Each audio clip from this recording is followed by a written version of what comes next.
Hi class, it's me, Mrs. Ross. We're going to continue reading chapter 10 of Charlotte's Web by E.B.White. It's called An Explosion.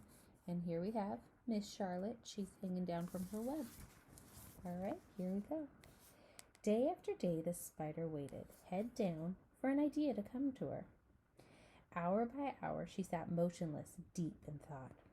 Having promised Wilbur that she would save his life, she was determined to keep her promise. Charlotte was naturally patient. She knew from experience that if she waited long enough, a fly would come to her web. And she felt sure that if she thought long enough about Wilbur's problem, an idea would come to her mind. Finally, one afternoon toward the middle of July, the idea came. Why, how perfectly simple, she thought to herself. The way to save Wilbur's life is to play a trick on Mr. Zuckerman.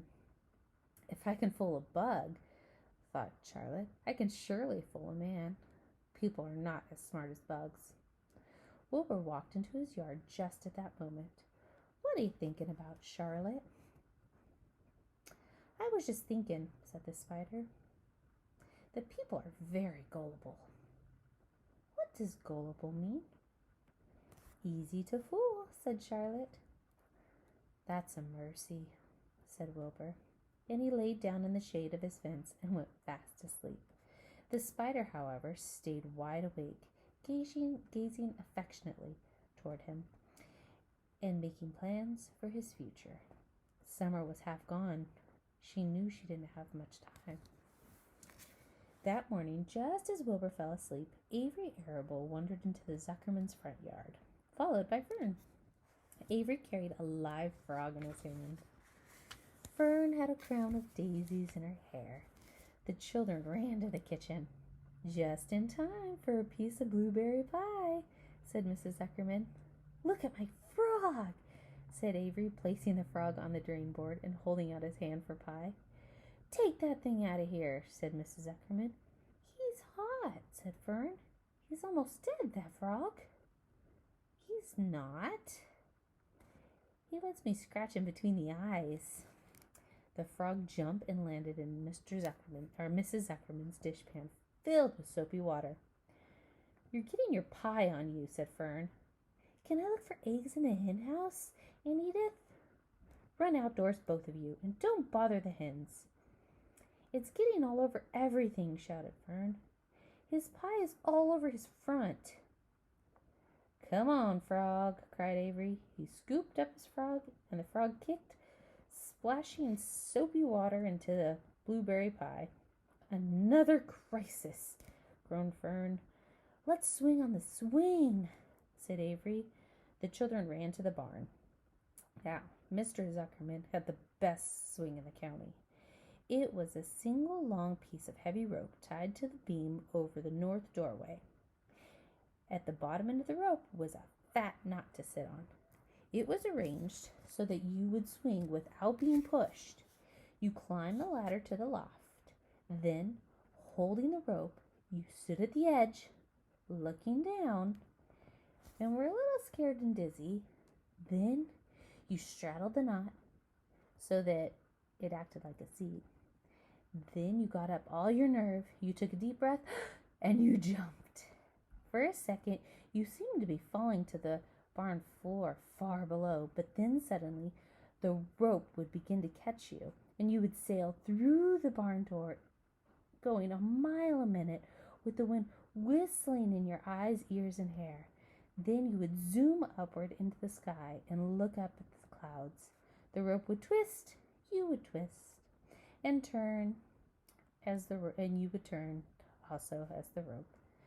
Then you would drop down, down, down out of the sky, come sailing back into the barn, almost to the hayloft, but sailing out again, not quite as high this time. Then in again, not quite as high. Then out again, then in again, then out, then in, and then you jump off and fall down and let somebody else try it. Mothers for miles worried about the Zuckerman's swing. They feared some children would fall off, but no child ever did. Children almost always hung on to things tighter than their parents think that they did. Avery put the frog in his pocket, climbed to the hayloft. The last time I swung on this swing, I almost crashed into the barn swallow, he yelled. Take the frog out, said Fern. Avery straddled the rope and jumped. He sailed out the door, frog and all, into the sky, frog and all. Then he sailed back to the barn. Your tongue is purple, said Fern. So is yours, cried Avery, sailing out with the frog. I have hay inside my dress and it itches, called Fern. Well, scratch it, said Avery. It's my turn, jump off. Fern's got an itch, sang Avery. Then he jumped off and he threw the swing up to his sister. She shut her eyes tight and jumped. She felt the dizzy drop, then the supporting lift of the swing. When she opened her eyes, she was looking up to the blue sky and then was falling back through the door. They took turns for over an hour. When the children grew tired of the swing, they went down toward the pasture and picked wild raspberries and ate them. Their tongues turned from purple to red. Fern bit into a raspberry that had a bad-tasting bug inside of it and got discouraged. Avery found an empty candy box and put the frog in it. The frog seemed tired from the morning on the swing. The children walked slowly toward the barn. They, too, were tired, and they hardly had enough energy to walk. Let's build a tree house, suggested Avery. I want to live in a tree with a frog. I'm going to visit Wilbur, announced Fern. They climbed the fence into the lane and walked lazily toward the pig pen. Wilbur heard them coming and got up. Avery noticed a spider web and came closer. Then he saw Charlotte. So here they are, swinging in and out of the barn.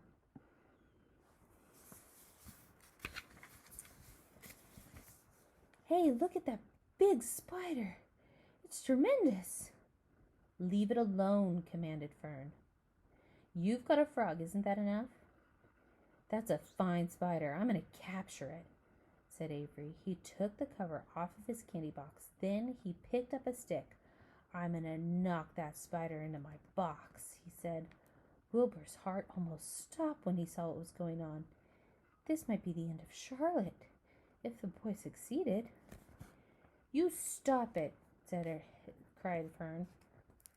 Avery put one leg over the fence of the pig pen. He was just about to raise his stick to hit Charlotte when he lost his balance. He swayed and toppled and landed on the edge of Wilbur's trough. The trough tipped up and then came down with a slap. The goose egg was right underneath. There was a dull, small explosion as the egg broke, and then the horrible smell. Fern screamed. Avery jumped to his feet, the air filled with a terrible gas and smell from the rotten egg. Templeton, who had been resting in his home, scuttled away into the barn. Good night, screamed Avery. Good night. What a stink. Let's get out of here. Fern was crying. She held her nose and ran toward the house. Avery ran right after her, holding his nose. Charlotte felt greatly relieved to see him go. It had been a narrow escape. Later on that morning, the animals came up from the pasture. The sheep, the lamb, the gander, the goose, and 7 of the goslings. There were many complaints about the awful smell, and Wilbur had to tell the story over and over of how the arable boy had tried to capture Charlotte and how the smell of the broken egg drove him away just in time. It was that rotten goose egg that saved Charlotte's life, said Wilbur. The goose was proud of her share in the adventure. So here he is, falling over the trough. I'm delighted that the egg never hatched, she grumbled. Templeton, of course, was miserable over the loss of his beloved egg, but he couldn't resist boasting. It pays to save things, he said in his surly voice. A rat never knows when something is going to come in handy. I never throw anything away. "Well," said one of the lambs, "this whole business is all well and good for Charlotte. But what about the rest of us? The smell is unbearable.